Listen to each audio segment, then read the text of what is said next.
ஒரு இன்ட்ரடக்ஷன் மாதிரி ஒரு காரியத்தை கொடுத்துட்டு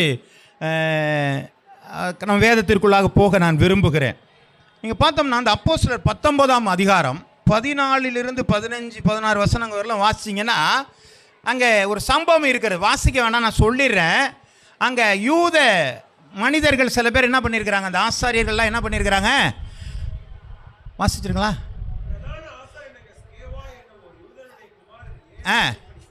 எப்படி செய்தார்கள்?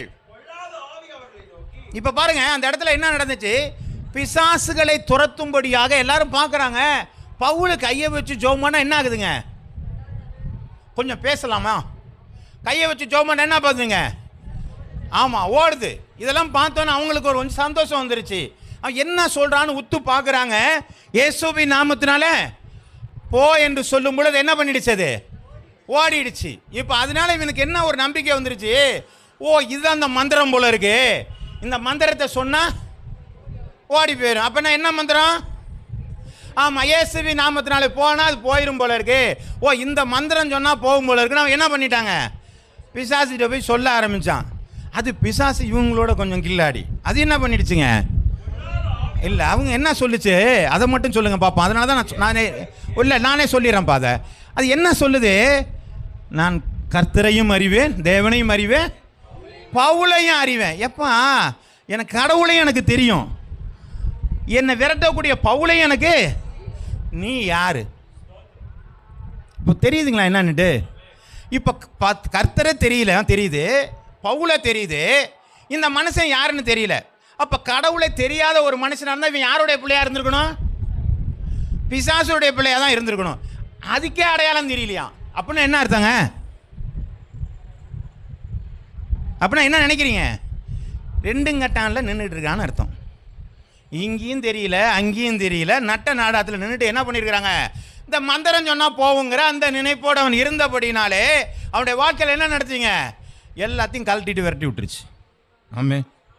இப்படி நாம் நம்முடைய வாழ்க்கையில் ஆண்டவரை நாம் புரிந்து கொள்ளாதபடிக்கு சில ஏதோ ஒருடைய பழக்க வழக்கங்கள் இல்லை யாரோ ஒரு செய்கிற சில காரியங்களை கொண்டு நாம் அதை அபியாசப்படுத்தி இதனால நான் ஆண்டவர்கிட்ட நான் பெரிய ஆளாகலாம், ஆண்டவரை பற்றி நான் புரிந்து கொண்ட மாதிரி நான் செயல்படலாம் என்று சொல்லி நாம் என்ன பண்ணுறோங்க? அது ஜெபமாக இருக்கலாம், அல்லது நம்முடைய நடக்கைகளாக இருக்கலாம், அல்லது சாட்சிகளாக இருக்கலாம், அல்லது வேத வசனங்களை நாம் பிரசங்கிப்பதாக இருக்கலாம். இப்படி ஏதோ ஒரு காரியத்தை நாம் யாரிடமோ ஒன்று காப்பி அடிச்சுக்கிட்டு இதுதான் கடவுள் போல இருக்கு என்று சொல்லி நாம் சில காரியங்களை செய்வதன் மூலமாக நம்முடைய வாழ்க்கையில் தோல்வியை நாம் சம்பவிக்கிறோம். ஆமே. சரி, இப்போ நாம் அந்த வேத வசனங்களை நாம் வாசிக்கிறது முன்பதாக ஒரு வசனத்தை வாசிக்கலாம். சங்கீதம் 14:2 எடுத்து வாசிக்கலாம். சங்கீதம் 14:2. சங்கீதம் 14:2.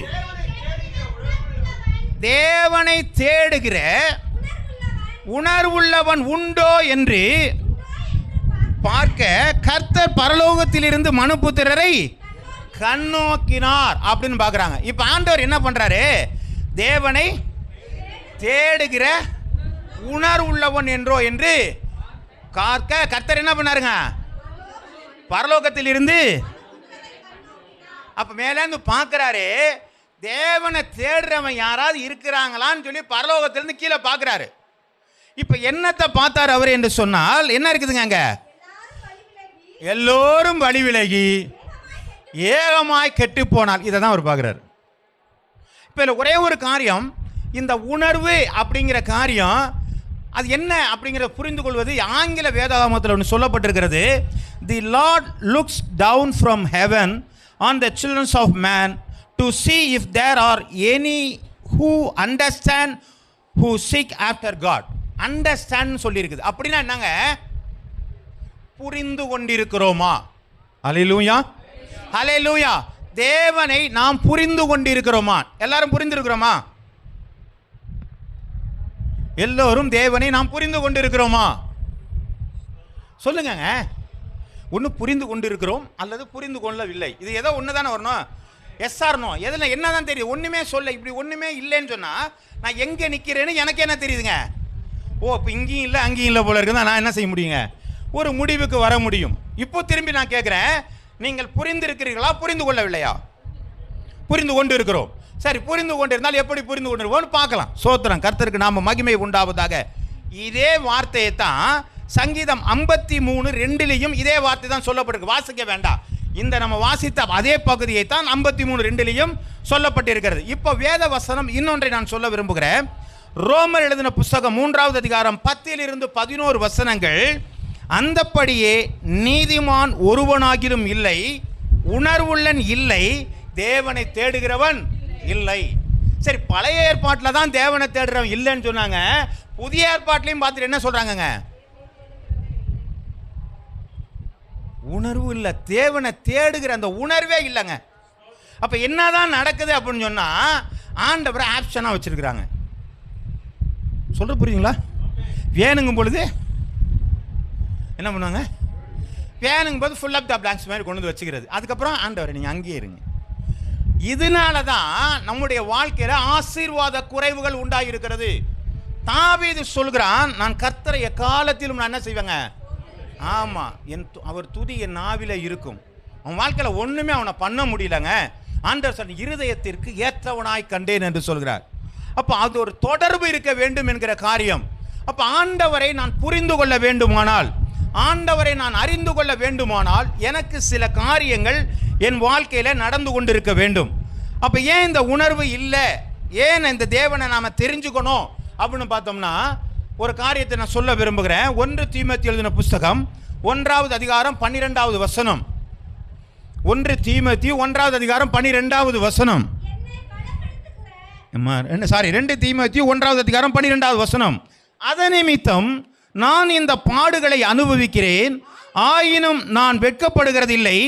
ஏனென்றால் நான் விசுவாசிக்கிறவர் இன்னார் என்று அறிவேன். நான் அவரிடத்தில் ஒப்பு கொடுத்ததை அவர் அந்நாள் வரைக்கும் காத்துக்கொள்ள வல்லவராய் இருக்கிறார் என்று நிச்சயித்திருக்கிறேன் என்று சொல்லி பவுல் அப்போஸ்தலன் சொல்றான். அப்ப ஆண்டவர் சொல்றான், எதுக்கியா தேடணும் அப்படின்னா, நான் விசுவாசிக்கிற யாருன்னு முதல்ல தெரிஞ்சிருக்கணும். ஆமென். நான் சொல்றது புரியுதுங்களா? நான் யாரை விசுவாசிக்கிறேன்?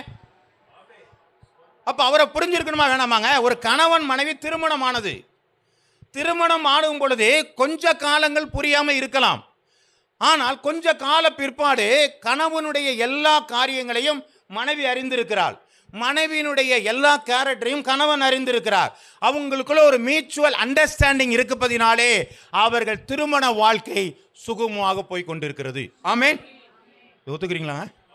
ஆம், ஒத்துக்கிறீங்களா? ஆமென், ஒத்துக்கிறீங்க. அப்போ இந்த கணவன் மனைவிக்குள்ள இருக்கிற அந்த அண்டர்ஸ்டாண்டிங், இந்த மியூச்சுவல் அண்டர்ஸ்டாண்டிங் தேவனுக்கும் நமக்குள்ளாக இருக்கிறதா? அவர் நம்மளை பத்தி நல்லா தெரிஞ்சு வச்சிருக்கிறாரு. ஏன்னா அவர் சர்வ ஞானம் உள்ளவர், அவர் நம்மளை உண்டாக்கினவர். ஆகவே அவருக்கு எல்லாமே தெரியுது. ஆனா நமக்கு ஆண்டவரை தெரிகிறதா? இந்த தெரியாததினாலே தான் நிறைய குழப்பங்களை நாம் சந்தித்து வருகிறோம், நிறைய தோல்விகளை சந்தித்து வருகிறோம். அவரை அவமானப்படுத்துகிற சில காரியங்கள் நம்மிடத்தில் உண்டாயிருக்கிறது. அதெல்லாம் ஒன்றும் அவமானமே படுத்தலிங்களே அப்படின்னு நாம வேலை வேணா நினைக்கலாம். ஆனால் நம்முடைய நடக்கைகள் ஆண்டவரை மாறுபாடாக்க பண்ணுகிறது. சரி, இப்போ ஒரு வசனத்தை வாசிக்கலாம். ஏன் அந்த தேவனை புரிந்து கொள்ளணும்னா ஏன் புரிஞ்சு கொள்ளணும்னா, நான் யாரை விசுவாசிக்கிறவர் இன்னார் என்று நான் அறிந்திருக்கிறேன் என்று சொன்ன வசனத்தின்படியாக நான் நம்புறேங்க. என்னுடைய வாழ்க்கையை நான் ஒப்பு கொடுத்திருக்கிறேன். என்னுடைய வாழ்க்கையினுடைய பரலோக ராஜ்யத்திற்கு நான் போக வேண்டும் என்கிற என் ஜீவனை நான் அவரிடத்திலே ஒப்பு கொடுத்திருக்கிறபடினாலே அவரை பற்றி நான் புரிந்து கொண்டிருக்க வேண்டும். அதைத்தான் அப்போஸ்தலனாகிய பவுல் சொல்கிறார், நான் விசுவாசிக்கிறவன் இன்னார் என்று அறிந்திருக்கிறேன். அதனால தாங்க அவரால் அற்புதம் செய்ய முடிஞ்சிச்சு, அவரால் தான் ஊழியம் செய்ய முடிஞ்சிச்சு, அவரால் தான் அநேக காரியங்களை சபைகளை எழுப்ப முடிஞ்சது. ஆமென். அப்ப நம்ம புரிஞ்சுக்கிட்டோம்னா நம்மளால ஏன் அற்புதம் நடக்கல? அவரை நான் புரிந்திருந்தேனே, ஆனால் ஏன் என் அற்புதம் நடக்கல? அவரை புரிந்திருந்தால் நான் விசுவாசிக்கிற இன்னார் என்று அறிகிறேன். அவர் சர்வ வல்லவராயிருக்கிறார். அந்த சர்வ வல்லவர் மூலமாக என்னாலே அற்புதங்கள் செய்ய முடியும். ஏன் என்னால செய்ய முடியவில்லை? நான் இன்னும் அவரை புரிந்து கொள்ளவில்லை. என்னுடைய வாழ்க்கையில் அநேக தடைகள் இருக்கிறது. இந்த தடைகளை நான் என்னை விட்டு விலக வேண்டுமானால் எனக்கு ஆண்டவர் அதிகாரத்தை கொடுத்திருக்கிறார். அந்த அதிகாரத்தை ஏன் என்னால் பயன்படுத்த முடியவில்லை என்று சொன்னால், ஆண்டவர் கொடுத்த அதிகாரம் இன்னது என்று சொன்னால் புரிந்து கொள்ள முடியவில்லை. அல்லேலூயா, அல்லேலூயா, அல்லேலூயா. கர்த்தருடைய நாமம் மகிமைப்படுவதாக. நான் ஆண்டவரை புரிந்து கொள்ள முடியாததினாலே அவரிடத்தில் இருக்கிற ஏராளமான ஆசீர்வாதங்களையும் ஏராளமான வல்லமைகளையும் என்னால் பயன்படுத்த முடியவில்லை. ஆமென். அதை புரிந்து கொள்ள மனுஷன் பாக்கியவான். பவுல் அதனை செய்தார்கள், பேதுரு அவர்களை செய்தார்கள். ஆதி அப்போஸ்தல காலங்களில் இருந்த அத்தனை காரியங்கள் பிலிப்பு செய்தாருங்க, ஸ்தேவான் செய்தாருங்க, பேதுரு செய்தாருங்க. ஆமென். அப்ப அவங்களால செய்த அந்த ஆண்டவர் இன்னைக்கு ஏன் நடக்கலைன்னு சொன்னா, எனக்கு ஆண்டவரை புரிந்து கொள்ளவில்லை. நமக்கு அறிமுகப்படுத்தினவர் இயேசு யார் என்பதை, சிலுவையில் அடிக்கப்பட்ட ஒரு இயேசு, பாவத்தை மன்னிக்கிற ஒரு இயேசு, அந்த அளவோடு நிறுத்தி இருக்கிறதுனால அதுதான் உள்ளத்தில் பதிந்திருக்கிறது. இல்லை, அவர் அந்த சராசரங்களை உண்டாக்கின ஒரு தேவன் என்று எனக்கு தெரிந்திருக்குமானால், அவர் என் உள்ளே இருக்கிறார் என்பதை அறிந்திருக்க வேண்டுமானால், நான் செய்யக்கூடிய காரியங்கள் பயங்கரமாயிருக்கும். ஆமென். கொஞ்சமா வருதுன்னு நினைக்கிறேன். அவ்வளவுதான் புரிஞ்சிருக்கோமா? அப்ப என்னால எனக்குள்ளே இருக்கிறவர் பெரியவர், அந்த சராசரங்களை உண்டாக்கின, அகிலத்தை உண்டாக்கினவர், சர்வ வியாபி, சர்வ வல்லமை பொருந்தியவர். அவர் எனக்குள்ளே இருக்கிறார்னு சொன்னா எனக்குள்ளே எவ்வளவு வல்லமை இருக்கிறது என்பதை நான் புரிந்து கொண்டிருப்பேனே. ஆனால் பவுலை போல சொல்லுவேன், நான் விசுவாசிக்கிறவர் இன்னார் என்று அறிந்திருக்கிறேன். ஆமென். கர்த்தருடைய நாமம் மகிமைப்படுவதாக. அப்போ அவரை விசுவாசிக்க முடிகிற அந்த ஆண்டவரை நான் ஏன் புரிந்து கொள்ள முடியவில்லை? புரிஞ்சுக்கிட்டோன்னு சொன்னோம், ஆனால் புரியவே இல்லை நிறைய பேருக்கு. ஏன் இதை புரிந்து கொள்ள முடியல அப்படின்னு சொன்னா, லூக்கா எழுதின புஸ்தகம் 12வது அதிகாரம் 29 31 வசனங்கள் வரை, ஆகையால் எண்ணத்தை உண்போம், எண்ணத்தை குடிப்போம், கேளாமலும் சந்தேகப்படாமலும் இருங்கள். இவைகளை எல்லாம் உலகத்தார் நாடி தேடுகிறார்கள். இவைகள் உங்களுக்கு வேண்டியதென்று பிதாவானவர் அறிந்திருக்கிறார். கர்த்தருடைய நாமம் மகிமைப்படுவதாக. அப்ப நாம எதை தேடிக்கிட்டு இருக்கிறோம்னு சொல்லி வேதம் சொல்கிறது, உலகத்தார் நாடி தேடுகிறார்கள். நான் தேவனை தேடல, தேவனை காட்டிலும் உலகத்தினுடைய பொருளை நாடி போகிறேன். எதை நோக்கி போறேன்னா, எண்ணத்தை உண்போம், எண்ணத்தை குடிப்போம் என்று நீங்கள் கேளாமலும் சந்தேகப்படாமல். நான் என்னத்தை சாப்பிட்றதுங்க, நாளைய சாப்பாட்டுக்கு இன்னைக்கு என்ன பண்றது, ஆனால் அடுத்த நாள் சாப்பாட்டுக்கு என்ன பண்றது, எனக்கு இந்த காரியத்துக்கு என்ன பண்றது, இதை குறித்து நான் கவலைப்பட்டு இருக்கிறோமே. ஆண்டவர் நம்மை குறித்து கவலைப்படுகிறார். அற்ப சிட்டுக்குருவிகளுக்கு கூட, அற்பமான குருவிகளுக்கு கூட ஆண்டவர் போஷிக்க வல்லவராய் இருக்கிறார். நம்மை அதை காட்டிலும் விசேஷித்தவர் என்று சொல்லி வேதம் சொல்கிறது. அல்லேலூயா. ஆனா அதை வாசிச்சுட்டு நம்ம என்ன பண்றோங்க, ஆமாம், பறவைகளுக்கு போஷிக்கிறவர், அதை காட்டி நம்ம விசேஷித்தவர்கள் அப்படியெல்லாம் சொல்கிறோம். ஆனால் சொல்லிட்டே நம்ம என்ன பண்ணுறாங்க, நாளைய தினத்தை குறித்து தான் கவலைப்பட்டு இருக்கிறோம். அப்போ எந்த அளவுக்கு நம்ம புரிஞ்சுருக்கிறோம்? அப்போ எதைத்தான் நான் தேடி போயிட்டு இருக்கேன்னா, உலகத்தினுடைய பொருளை நோக்கி தான் நான் என்ன செஞ்சிருக்கிறேன், போய்கொண்டிருக்கிறேன். நான் தேடி வைத்திருக்கிற இந்த பொருள், நான் தேடி வைத்திருக்கிறதான செல்வம், நான் தேடி வைத்திருக்கிறதான அந்தஸ்து, நான் தேடி வைத்திருக்கிறதான அதிகாரம் என்னை மீட்டுக் கொள்ளுமா? மீட்டுக்கொள்ளுமா? அவசர சிகிச்சை பிரிவில் 4-5 டியூபோட உட்காந்துருக்கிற ஆளை பார்த்து கேட்டிங்கன்னா, நீ வச்சிருக்கிற பணம் உனக்கு நல்லா இருக்குதா, போதுமானதா இருக்குதா, நீ அதிகாரம் இருக்குதா, உனக்கு போதுமானதா இருக்குதா, இல்லைங்களா, உன்னுடைய அந்தஸ்து உனக்கு போதுமானதா இருக்குதா, அவன் ஒரே ஒரு கேட்பான், ஆண்டவரேன்னு தான் கேட்பான். ஆமே. அப்போ அவன் பொருள் அவனை மீட்க முடியவில்லை, அவனுடைய அதிகாரம் அவனை மீட்க முடியல, அந்தஸ்து அவனை மீட்க முடியல. அப்ப யாரு தான் மீட்கணும் எதிர்பார்க்கிறான்னு சொன்னா, கடவுளை நோக்கி பார்க்க ஆரம்பிக்கிறான். அது தெரிஞ்சிருந்தும் நாமும் இன்னமும் அதை தான் தேடி ஓடிக்கிட்டு இருக்கிறோம். ஆமென், ஆமென். அதுதான் எனக்கு பிரதானம், அதுதான் எனக்கு தேவை. நான் அது இருந்துட்டா போதும், எல்லாம் பண்ண. அது இருந்துட்டா மட்டும் போதாதுப்பா, நீ சுவாசம் விடுவதற்கு ஆண்டவர் உனக்கு ஒத்தாசை பண்ணணும். ஆமென், அல்லேலூயா. கொரோனா வந்தப்போ தான் எல்லாருக்கும் தெரியும் ஆண்டவர் எவ்வளோ நல்லவராக இருந்தார் என்று சொல்லி. ஆமென். ஏன் இப்போ நம்ம உயிரோடு இருக்கிறோம்ல. ஆமென். அப்போ இதெல்லாம் காரணம் என்னங்க, அப்பா ஆண்டவர் உன்னுடைய கிருபை இருந்துச்சு. ஆண்டவரை கொரோனாவில் எத்தனையோ ஆயிரக்கணக்கான பேர் என்ன பண்ணிட்டாங்க, செத்துட்டாங்க. இன்னைக்கு நான் கொரோனாவில் சாகல, அப்பா உங்களுடைய கிருபை இருந்துச்சு. அதிகாரம் மீட்டுச்சாங்க, அந்தஸ்து மீட்டுச்சா? இல்லையே. எத்தனையோ பெரிய தலைவர்கள், எத்தனையோ பெரிய பாஸ்டர்கள், எத்தனையோ வசதி புரிந்தவர்கள் சுவாச காற்று இல்லாமல் மரித்து போனார்கள். ஆனால் உங்களுக்கும் எனக்கும் சுவாசத்தை கொடுக்கிற தேவனுக்கு ஸ்தோத்திரம் உண்டாவதாக. அல்லேலூயா, அல்லேலூயா. இந்த ஒரு உலக பொருளை கொண்டு தான் ஆண்டவரை புரிந்து கொள்ளவே முடியாதுங்க. வாசிக்கலாம். யோவான் எழுதின புஸ்தகம் 14வது அதிகாரம் 30வது வசனம். இனி நான் உங்களுடனே அதிகமாய் பேசுவதில்லை, இந்த உலகத்தின் அதிபதி வருகிறான், அவனுக்கு என்னிடத்தில் ஒன்றும் இல்லை அப்படிங்கிறார். இப்போ இந்த வசனம் எதுக்கு சொல்லப்பட்டிருக்குன்னு சொன்னால், இதுவரையிலும் பேசினோம்ல பொருள், இதுவரையிலும் பேசினமே அந்தஸ்து, இதுவரையிலும் பேசினமே அதிகாரம், இதெல்லாம் ஆண்டவர் மட்டும்தான் கொடுப்பாரு, ஆண்டவர்கிட்ட தான் வரும்னு எதிர்பார்க்காதீங்க. பிசாசு கொண்டு வருகிறான். அதனால தான் இவர் வேத வசனம் சொல்கிறது, இந்த உலகத்தின் அதிபதி என்னிடத்தில் வருகிறான், அவனுக்கு என்னிடத்தில் ஒன்றும் இல்லை. அப்போ ஆண்டவர்கிட்ட சொல்கிறாரு, என்கிட்ட உலகத்தினுடைய காரியம் என்கிட்ட ஒன்றும் இல்லைங்கிறாரு. ஆனால் நம்மள்கிட்ட வந்து அவன் உள்ளே வந்துடுறான். ஏன்? அவனுடைய உலகம் பூரா நமக்குள்ளே தான் இருக்குதுங்க.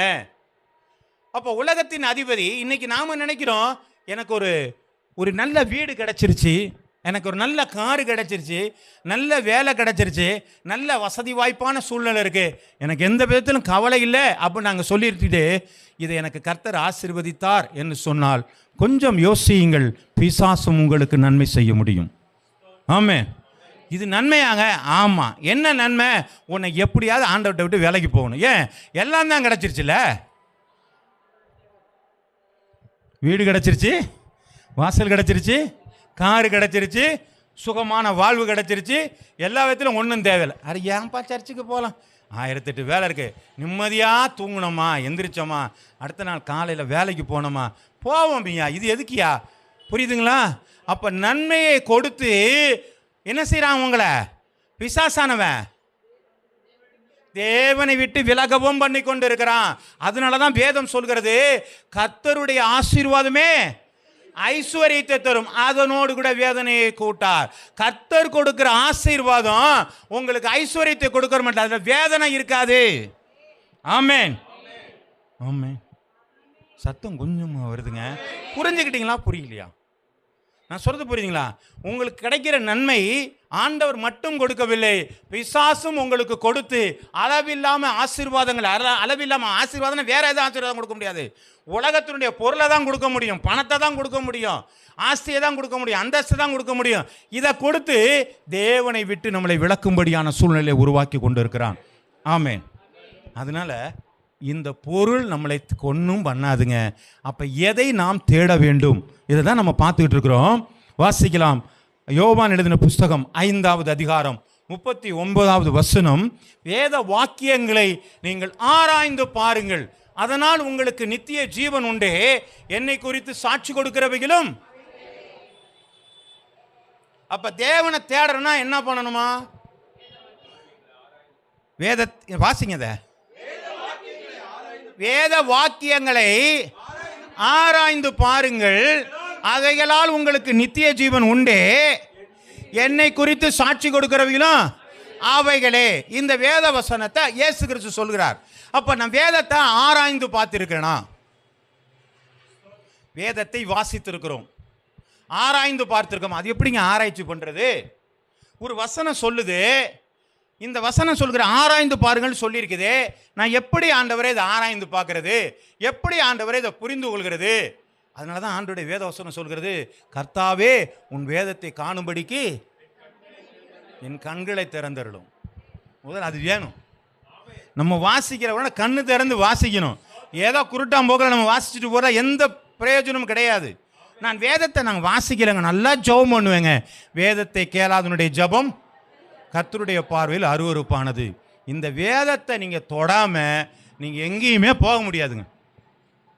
இந்த வேத வசனம் இல்லாமல் எதையுமே நம்மளால் பெற்றுக்கொள்ள முடியாது. ஏன் என்று சொன்னால் சகலத்தையும் ஆண்டவரே செய்து முடித்தார் என்று சொல்லி வேதம் சொல்கிறது.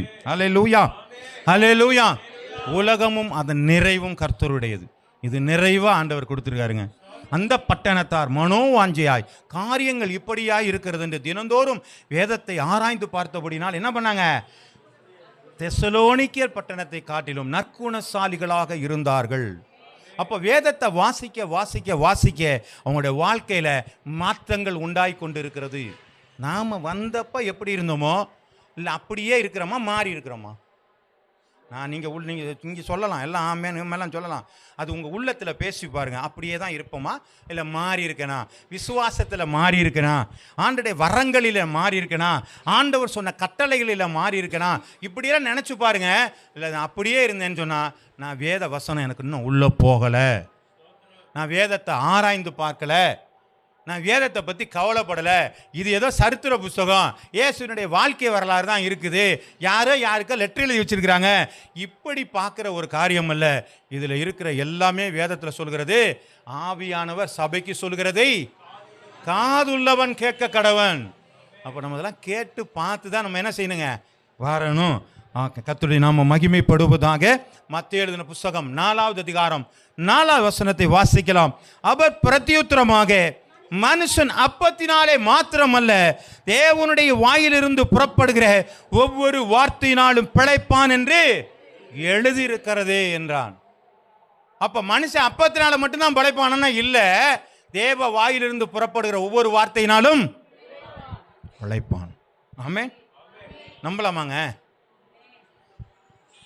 நான் சொல்றது சும்மா சொல்லலை.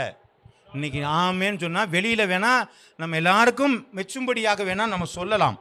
நீங்கள் உள்ளத்தில் இருந்து சொல்லுங்கள், ஆண்டவரே அப்பத்தினாலே மாத்திரமல்ல, தேவ வாயிலிருந்து புறப்படுகிற ஒவ்வொரு வார்த்தையினால் நான் பிழைப்பான் என்று சொல்லி அந்த வேத வசனத்தின்படியாக, ஆண்டவரே எனக்கு எது கிடைக்குதோ கிடைக்கல, உன் வார்த்தை மட்டும் எனக்கு கிடைச்சா போதும் ஆண்டவர், நான் பிழைச்சிக்குவேங்கிற அந்த விசுவாசம் நம்ம கையில் இருந்துச்சுன்னா நிச்சயமாக நமக்கு நல்ல ஜீவனை ஆண்டவர் கொடுப்பார். ஹல்லேலூயா, ஹல்லேலூயா.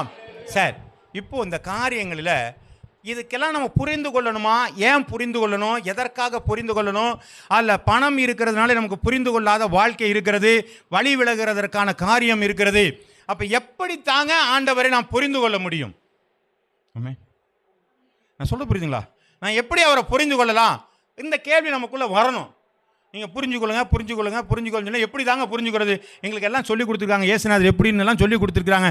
இன்னும் அவரை என்ன தாங்க புரிஞ்சுக்கொள்ளணும்னு சொன்னால், ஐயா, உலக மனுஷனுடைய ஞானம் குறைவு, நமக்குள்ளே ஆண்டவர் கொடுக்கிற ஞானம் அதிகம். அந்த ஞானத்தோடு நீங்கள் படிக்கும்பொழுது தான் புரிந்து கொள்ளலாம். அப்போ நமக்கு முதலாக அவரை புரிந்து கொள்வதற்கான காரியம் என்ன என்று சொன்னால், அவரோடு உறவு இருந்தால் ஒழிய நாம் அவரை புரிந்து கொள்ள முடியாது. ஆமென்.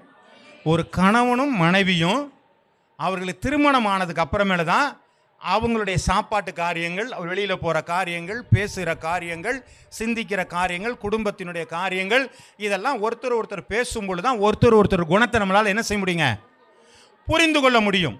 ஓ, இவங்க இந்த காரியத்தில் டென்ஷன் ஆயிடுறாங்க, இவங்க இந்த காரியத்தில் என்ன பண்ணுறாங்க, ரொம்ப விருப்பமாக இருக்கிறாங்க. இப்படி நாம் புரிந்து கொள்வதற்கான ஒரு அனுபவம் எப்போன்னு கேட்டால், ஒரு கணவன் மனைவியுடைய உறவிலே தான், கணவன் மனைவி என்கிற அந்த உறவிலே தான் அறிந்து கொள்ள முடியும். ஆமேன். அப்போ நீங்களும் நானும் மணவாட்டி மணவாளன் என்கிற அந்த உறவு இருந்தால் ஒழிய ஆண்டவரை புரிந்து கொள்ள முடியாது.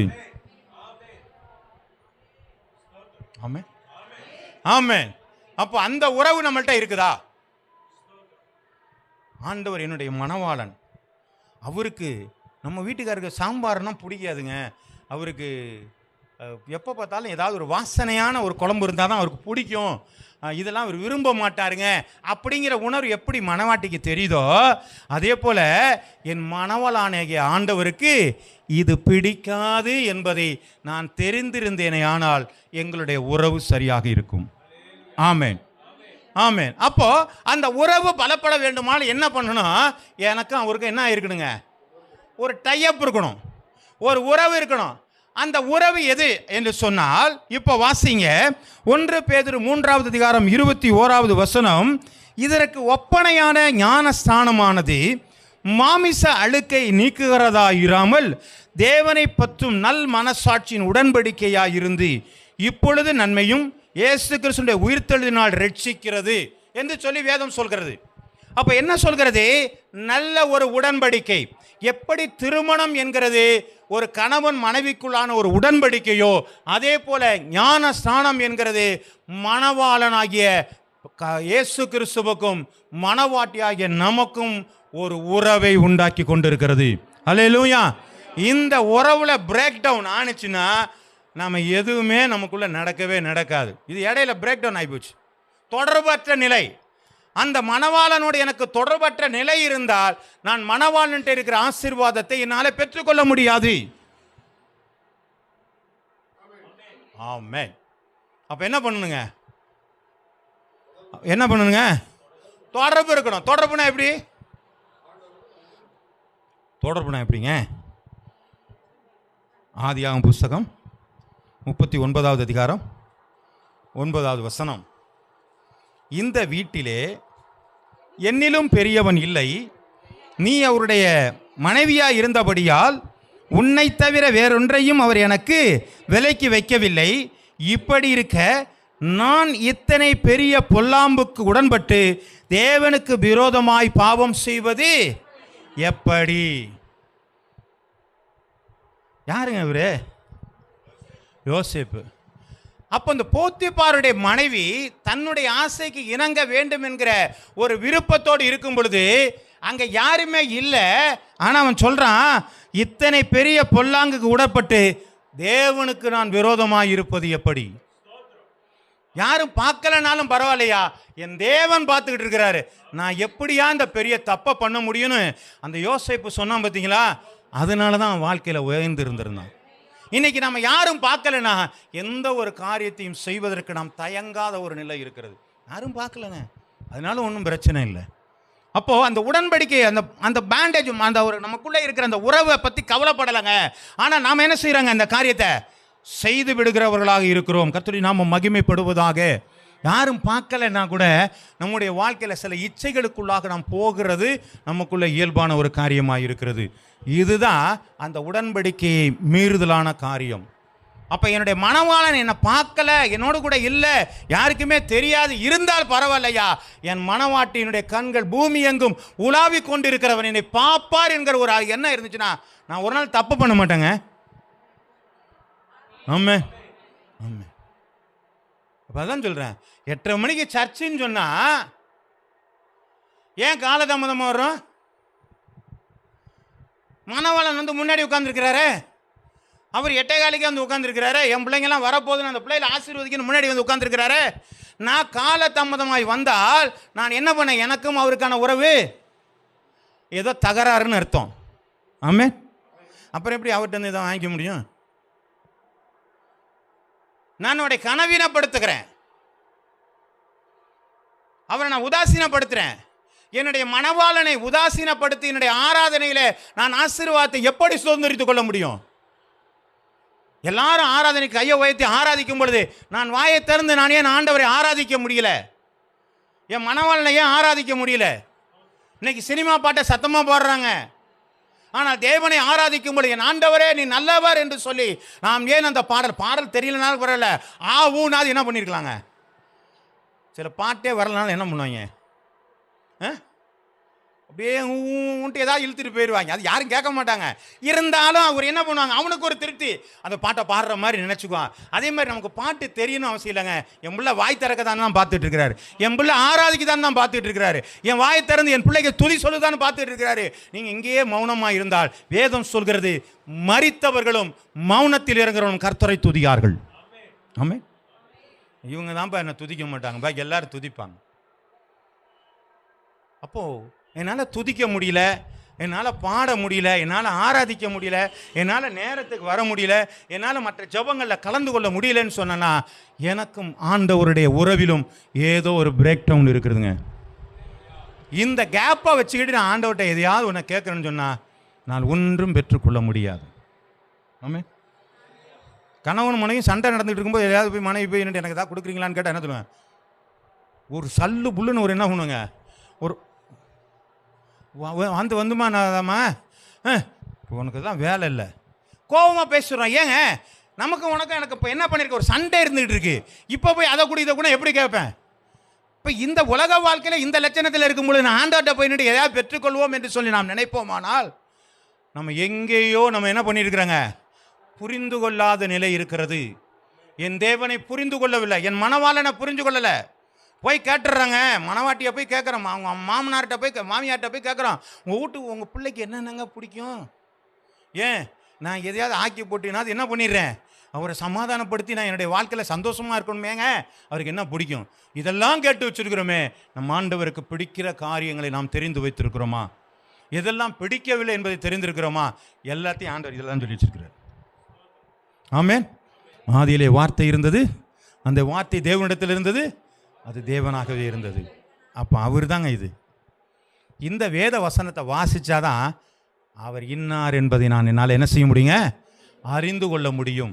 அவருடைய நன்மையான நிறையா காரியங்களை சில மேரேஜ் டைமில் இந்த புக்கை கொடுத்து தான் படிக்க சொல்லுவாங்க. அதெல்லாம் கதையெல்லாம் நிறையா இருக்குது. அது இப்போ சொல்ல நேரம் இல்லை. இருந்தாலும் இந்த வேதத்தின் மூலமாகத்தான் ஆண்டவரை புரிந்து கொள்ள முடியும். இது இல்லாமல் இந்த நடக்கிறவன் போகிறவன் எனக்கு கொஞ்சம் தெரியும் இயேசுநாதரை பற்றின்னு ஒரு 4 வருஷம் 3 வருஷம் வந்த ஆளெல்லாம் என்ன பண்ணிடுறாங்க? இயேசு பற்றி பிரபலியமாக அடிச்சிடும். அதை போய் நின்று நம்ம என்ன பண்ணியிருக்கிறாங்க? காதை கொடுத்து கேட்டுக்கிட்டே உட்காந்துருக்குறோம். இல்லை, உங்களுக்கு கையில் ஆண்டவர் கொடுத்துருக்கிறார். என்ன நான் தந்திருக்கிறேன், என்ன பார்க்கணுமா? என் வேதத்தை எடுத்து படிச்சுப்பார், என் வேதத்தை இருந்து ஆராய்ந்து பார், என்னை நீ புரிந்து கொள்ளலாம் என்று சொல்லி கையில் வேதத்தை ஆண்டவர் கொடுத்துருக்கிறார். நம்ம அதை கொடுத்துட்டு மற்றவங்க சொல்கிற ஆலோசனை நம்ம என்ன செஞ்சுருக்காங்க? நாம் கேட்டுக்கொண்டு போயிட்டு இருக்கிறோம். அல்லேலூயா, அல்லேலூயா. நம்ம பழைய ஏற்பாடை குறித்து நம்ம பேசிக்கிட்டு இருக்கிறோம். ஆண்டவர் சொல்ல என்ன சொல்கிறாங்க? இன்று நான் உனக்கு விதிக்கிற கட்டளையெல்லாம் கவனமாக இருக்கும்படிக்கு நீ உண்மையாய் செவி கொடுப்பாயானால் நீ போயிலும் ஆசீர்வாதமாக இருப்பாய், நீ வருகையிலும் ஆசீர்வாதமாக இருப்பாய். அப்புறம் உன் மாடுகளின் பெருக்கமும் அல்ல, அதான் அதே 14 வசனம் வரலாம் இருக்குது. மாடுகளின் பெருக்கமும் மந்தைகளின் பெருக்கமும். நம்மகிட்ட வீடு வாசலில் இன்னும் பத்தலை. இங்கே எங்கே மாடு மந்தை பெருகுச்சுன்னா எங்கே கொண்டு போய் கட்டுறது? ஆனால் நம்ம என்ன பண்ணுவோம்? ஆண்டவரே, அந்த உபாகமம் புஸ்தகம் 28ஆம் அதிகாரத்தில் சொன்ன மாதிரி எனக்கு ஆசீர்வாதத்தை கொடுனா ஒரு 100 மாடு அனுப்பிச்சி விட்டாரு. என்ன பண்ணுவீங்க? அப்போ புதிய ஏற்பாட்டில் ஆண்டவர் சொன்ன ஆசீர்வாதம் ஏது? நான் உனக்கு நித்திய ஜீவன் கொடுப்பேன் என்பதே அவர் நமக்கு கொடுத்த வாக்கு தத்தம். நமக்கு எதோ கொடுக்குறேன்னு சொன்னாருங்க? உனக்கு பரலோக ராஜ்யம், நித்தியமான ஒரு வாழ்க்கையை நான் உனக்கு தர்றேன்ப்பான்னு சொன்னதாங்க நமக்கு ஆசீர்வாதம். நம்ம இதை விட்டுட்டு அந்த புத்தகத்தை எடுத்து வச்சுட்டு அவனுக்கு கொடுத்த காரியத்தை நம்ம யோசிச்சுட்டு இருக்கிறதுனால தான் இன்னைக்கு பொருளை தேடி ஓடிக்கொண்டு இருக்கிறோம்.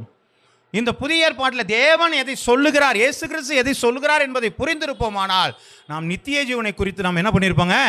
வாஞ்சியோடு காத்திருப்போம். ஆமென், அல்லேலூயா. கர்த்தருடைய நாமம் மகிமைப்படுவதாக. வாசிக்கிறோம். இப்போ இந்த மனுஷன் பார்க்குறேன், ஒரு உடன்படிக்கை பண்ணின ஆள் நான் என்ன பண்ணிட்டேன்னா இவ்வளோ பெரிய தப்பை எப்படி பண்ணுறது, என் தேவனுக்கு முன்பாக எப்படி தப்பு பண்ணுறதுன்னு கேட்டானே. இன்னொரு மனுஷனை பார்க்குறாங்க. யோபு 31ஆவது அதிகாரம் 1ஆவது வசனம். என் கண்களோடு உடன்படிக்கை பண்ணின நான் ஒரு கன்னியின் மேல் நினைப்பாயிருப்பது எப்படி? இப்போ என்ன சொல்லிட்டாருங்க அவரு? நான் கண்ணில் என்ன பண்ணியிருக்கிறேன்? என்ன பண்ணியிருக்கேங்க? என் கண்ணில் ஒருத்தர் ஒரு 2 சத்தம் தான் கேட்குது. பாக்கியெல்லாம் பைபிள் வச்சுருக்கீங்களா? பைபிள் வச்சுருந்தா எல்லாரும் சொல்லாமே. வாசிங்க. என் கண்களோடு உடன்படிக்கை பண்ணினான். அப்போ என் கண்ணோட நான் உடன்படிக்கை பண்ணியிருக்கிறேன்னு சொல்லி வேதம் சொல்கிறது. அப்போ நீ உன் பார்வை எப்படி இருக்கு? ஒரு பெண்ணை இச்சையோடு பார்த்தால் விபச்சாரம் செய்தாயிற்று. அப்போ உன் கண்ணோட நீ உடன்படிக்கை பண்ணியிருக்கிற. உன் அவயவங்கள் அநீதியின் ஆயுதங்களாக அல்ல நீதியின் ஆயுதங்களாக ஒப்பு கொடுத்துருக்குறோமே. அப்போ செவி எப்படி இருக்கணும்? என் கண்ணு எப்படி இருக்கணும்? என் வாய் எப்படி இருக்கணும்? என் பேச்சு எப்படி இருக்கணும்? என் இருதயம் எப்படி இருக்கணும்? என் நடக்கை எப்படி இருக்கணும்? ஆமே, ஆமே. இப்போ இதெல்லாம் வச்சு தானங்க உடன்படிக்கை பண்ணோம். நம்மளே உடன்படிக்கையாக கொண்டு போய் நிப்பாட்டி விட்டு இப்போ கை ஒரு பக்கம் கால் ஒரு பக்கம் போச்சுன்னா என்ன ஆகுங்க? ஆண்டவரே, என் நினைவுகள் எல்லாம் பொல்லாப்பா இருக்குது, தப்பு தப்பாக நினைக்குது. ஆண்டவரே நினைக்கட்டும், அது அப்படி தான் நினைக்கும். ஆண்டவர்கிட்ட உட்காந்து ஜெபம் பண்ணுங்க. ஆண்டவரே, என் நினைவுகளை மாற்றும். ஆண்டவரே, நினைவுகளை பொல்லாப்பா கொண்டு வர பிசாசு இயேசுவின் நாமத்தில் போ. அதுக்கு தான் நம்ம ஆண்டவருக்கு ஜெபம் கொடுத்துருக்கிறாரு. அதுக்கு தான் ஆண்டவர் நமக்கு வல்லமையை கொடுத்துருக்கிறாரு. அப்போ விடுதலை கொடுக்கறதுக்கு ஆண்டவர் சொல்கிறாரு. அப்போ பாருங்க எவ்வளவு தூரம் இந்த உடன்படிக்கை உறவின் மேலே ஒரு நம்பிக்கை வைக்கும்படியாக வேத வசனம் நமக்கு சொல்லி கொண்டிருக்கிறது. ஆமென். கர்த்தருடைய நாமம் மகிமைப்படுவதாக. எபிரேயருக்கு எழுதின புஸ்தகம் 10வது அதிகாரம் 16வது வசனம். அந்த நாட்களுக்கு பின் நான் அவர்களோட பண்ணும் உடன்படிக்கையாவது நான் என்னுடைய பிரமாணங்களை அவருடைய இருதயங்களிலே வைத்து அவைகளை அவருடைய மனதிலே எழுதுவேன் என்று கர்த்தர் சொல்லுகிறார் என்பதை உரைத்த பின்பு. ஆமென். இப்போ இந்த உடன்படிக்கை எங்க வச்சிருக்கிறாருங்க? நமக்கு எங்க இருக்குங்க? இந்த பைபிள் வெளியில இருக்கு, வீட்டுக்குள்ளே இருக்குது. அதனால இந்த வசனம் வராமல் இல்லை. என் இருதயத்துக்குள்ளே உடன்படிக்கை பண்ணியாச்சு. அப்போ நான் ஒரு தப்பு பண்ணும்போது இருதயத்திலேருந்து என்ன பண்ணுங்க? உடன்படிக்கை டக்கு டக்கு டக்கு டக்குன்னு தட்டும். தப்பு பண்ணுற தப்பு பண்ணுற தப்பு பண்ணுறேன்னு மீறி தப்பு பண்ணும்போது நம்ம மாட்டி நிற்கிறோம். அப்போ அந்த உணர்வு வரும் பொழுதே என் இருதயங்கள், அதுக்கு தான் எழுதியிருக்கிறாரு, உன்னோடே இருந்துச்சுன்னா நீ மாற மாட்ட. புத்தகத்தை எழுதி எங்கேயாவது கொண்டு போய் வச்சுட்டோம்னா என்ன பண்ணுவேன்? அது அங்கே தானே இருக்குதுன்னு தப்பு பண்ணிடுவேங்கிறது தான் உன் இருதயங்களிலே எழுதி வைத்திருக்கிறேன். அப்போ வேத வசனம் எங்கே இருக்கணுங்க? ஆமாம், நான் பாதி சொன்ன வசனத்தை சொல்லி பாதி சொல்லுங்கன்னு சொன்னால் பாதி எங்கே இருக்குன்னே தெரியல. அப்போ என்ன பண்ணும்? பைபிளை வாசித்து நீங்கள் மனப்பாடம் பண்ணுங்க. இதை கொண்டு தான் ஆண்டவர் நமக்கோடு கூட பேச வல்லவராக இருக்கிறார். ஹல்லேலூயா, ஹல்லேலூயா. கர்த்தருடைய நாமம் மகிமைப்படுவதாக. அப்போ ஆண்டவரோடு கூட இந்த உறவு என்பது அது ஒரு உடன்படிக்கையோடு தான் தொடங்குகிறதா இருக்கிறது. ஹல்லேலூயா, ஹல்லேலூயா. அதுதான் ஞானஸ்நானம். என் இருதயத்தை ஆண்டவரை நான் பாவத்திற்கு மரித்து நான் நீதிக்கென்று நான் பிழைத்திருக்கிறேன் என்று சொல்லி ஆண்டவரோடு கூட மூழ்கி ஞானஸ்நானம் எடுத்தோமே, இந்த உடன்படிக்கை தான் நான் ஆண்டவரோடு வைத்திருக்கிற உறவின் அடையாளமாக இருக்கிறது. அல்லேலூயா. இந்த உறவின் அடையாளம் தான் என்னை ஒவ்வொரு நாளும் நடத்தி கொண்டிருக்கிறது. என் மணவாளன் யார் என்பதை தெரிந்து கொண்டிருக்கிறது. என் ஆண்டவர் கொடுத்த வேத வசனத்தின் மூலமாக, அந்த வேத புத்தகத்தில் இருக்கிற வார்த்தையின் மூலமாக நான் அவரை புரிந்து கொண்டு அவன் உடன்படிக்கையின்படி நான் வாழ ஆசைப்படுகிறேன். அல்லேலூயா, அல்லேலூயா. அதனால சொல்லுது, இந்த திருவிருந்து பண்ணும் பொழுது அபாத்திரமாய் பானம் பண்ணுகிறேன் எவனும் வியாதியிலும் மரணத்திலும் போயிருக்கிறாங்கன்னு சொல்லியிருக்கு. அப்போ கம்யூனியன் சர்வீஸ் எடுக்கும்போது நம்ம எப்படி இருக்கணுங்க? பாத்திரவானா எடுக்கணும், அபாத்திரமா எடுக்கக்கூடாது. அப்போ என்னை முழுவதுமாய் கழுவி பரிசுத்தத்தோடு கூட இந்த இடத்துல எடுக்கணும்னு சொல்லப்பட்டிருக்கிறது. அப்போ அபாத்திரமா எடுக்க முடியாது. அப்போ இதெல்லாம் எனக்கு எப்போ தெரியும்? ஆமாம், அப்போ எப்போ வாசிப்போம்? உடன்படிக்கை இருந்தால் தான் வாசிப்போம். ஏன்? அவர் நான் தெரிஞ்சுக்கணுமே, என் மணவாளனை பற்றி நான் புரிந்திருக்க வேண்டுமே, என் மணவாளனோடு கூட நான் நித்தியமான வாழ்க்கை நான் வாழ போகணுமே. இது புரியுதா உங்களுக்கு? நான் சொன்ன வார்த்தை நித்திய காலமாய் நான் மணவோடு தான் புரியுதாது? இங்கே உலக வாழ்க்கையில் நீங்கள் கணவனோடு வாழலாம், மனைவியோடு வாழலாம், பிள்ளைகளோடு வாழலாம். எல்லாமே எவ்வளோ நாளுங்க? 70 வருடம் பலன் இருந்தால், 80 வருடம் கிருபை இருந்தால், அவனுடைய ஆயுசு நாட்கள் 120 வருடங்கள் தானே. ஆமேன். அவ்வளோதான். அதுக்கு அதான் கொஞ்சம் கூட முன்ன பின்ன இருக்கலாம், 120 மேலே கீழே இருக்கலாம், அவ்வளோதான் வயசு. ஆனால் இதுதான் உலகத்தோடு வாழ்கிறத. ஒரு நாள் என்ன பண்ணிடணுங்க? அதை எல்லாத்தையும் விட்டுட்டு போயிடணும். அங்கே போய் இது என் மனைவி, இது என்னுடைய பிள்ளைகள், அங்கே போய் என்ன செய்ய முடியாதுங்க? இருக்க முடியும். அங்கே தேவதூதரோட மாதிரி தான் இருப்போம். ஆனால் அந்த வாழ்க்கை எப்படிப்பட்ட வாழ்க்கையாக இருக்குங்க? என்னம்மா? நித்திய வாழ்க்கை, எவர்லாஸ்டிங் லைஃப். அந்த வாழ்க்கையினுடைய முடிவற்ற ஒரு வாழ்க்கையை வாழ போகிறோம். இங்கே இருக்கிற 30 வருஷம், 40 வருஷம், இல்லை 50 வருஷம் திருமண வாழ்க்கையில் இருக்கிறவருக்கு அவங்க வீட்டுக்காரரை பற்றியோ இல்லை மனைவியை பற்றியோ அவ்வளோ தெரிஞ்சுக்க ஆசைப்பட்டுட்டு உட்காந்துருக்கிற நம்ம நித்தியமாக வாழ்க்கை வாழப்போகிற நம்முடைய மணவாளனை புரிந்து கொள்ள இந்த வேதத்தை நம்ம வாசிக்கலைன்னு சொன்னால் என் உடன்படிக்கையில் நான் தவறி விடுகிறேன். ஆமே, அதுக்கு தான் அதை கொடுத்துருக்குறாங்க. பழைய யூத வழக்கத்தின்படியாக ஒரு பெண்ணை பார்க்க போகும்பொழுது, பழைய காலங்களில் ஆபிரகாம் அந்த மாதிரியான காலங்களில் ஒரு பெண்ணை திருமணம் செய்து கொள்ளும் பொழுது 1 வருடத்திற்கு முன்பதாக நிச்சயம் பண்ணுவார்கள். அப்படி பண்ணும் பொழுது அந்த பெண்ணிடத்தில் ஒரு புஸ்தகம் கொடுக்கப்படும். அந்த புஸ்தகத்தில் அவனுடைய தகப்பன் என்ன சொல்கிற, ஜீனியாலஜி, நான் எந்த குலத்தில் வந்தவன், எந்த வம்சத்தில் வந்தவன் என்று சொல்லி அந்த புத்தகத்தில் எழுதப்பட்டிருக்கும்.